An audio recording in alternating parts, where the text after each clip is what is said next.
Një takim i befasishëm ka ndodhur sot në zyrën e Bedri Hamzës, pasi aty ka qenë kryeministri në dorëheqje apo në detyrë Albin Kurti.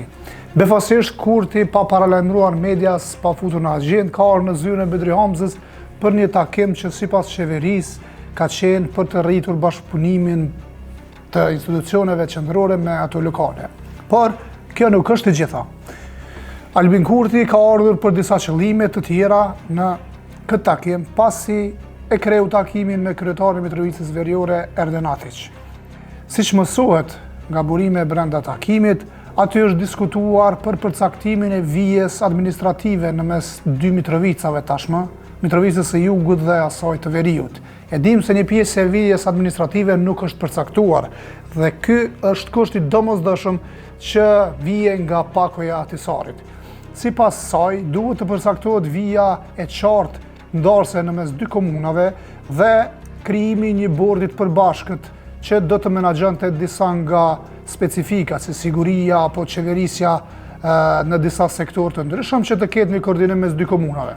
Këto pra kanë qenë pikat e takimit ku është diskutuar se si do të bëhet edhe bordi që kërkohet nga pakoja e Atisarit, po në veçanti si do të ndahet Mitrovica e Veriut me atë të Jugut, pra cila do të jetë vija administrative që ndan këto dy komuna, rrjedhimisht që ndan përfundimisht dhe zyrtarisht edhe qytetin e Mitrovicës. Ndërkohë, kjo, siç mëson PROZ, po bëhet me qëllim që të krijohen kushtet që pasi të ndahet Mitrovica edhe zyrtarisht, pra të vendoset vija administrative. Albin Kurti, kryeministri në detyre, ka për qëllim që ta hap urën e Ibrit. Këtë gjë nuk mund ta kthejnë në temë përderisa nuk i kryen këto dy obligime që derivojnë nga pakoja e Atisarit, kështu që ky është edhe qëllimi i këtij takimi. Pra, siç mësojmë, qëllimi përfundimtar i takimeve me kryetarët e dy Mitrovicave, asaj të Jugut dhe Veriut, e ka këtë qëllim që të krijohen disa kushte dhe të bëhen disa hapa që mundsojnë në fund hapjen e urës.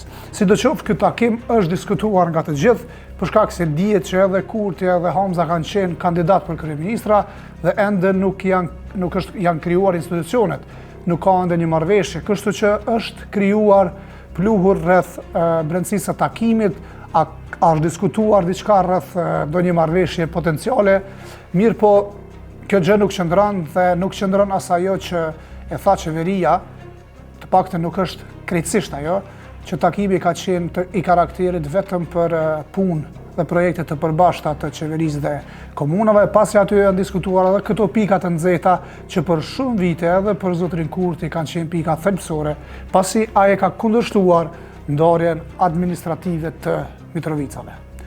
Në fund, kur zotri Kurti nuk pranoi të fliste para mediave, unë kam provuar ta pyes edhe ministrin Elbert Krasniqi se ku do të ndahet saktësisht Mitrovica e Jugut me Veriut. Asaj nuk është përgjigjur, thjesht si Kurti edhe Krasniqi kanë hyrë në xhipat e zi dhe janë larguar nga Mitrovica.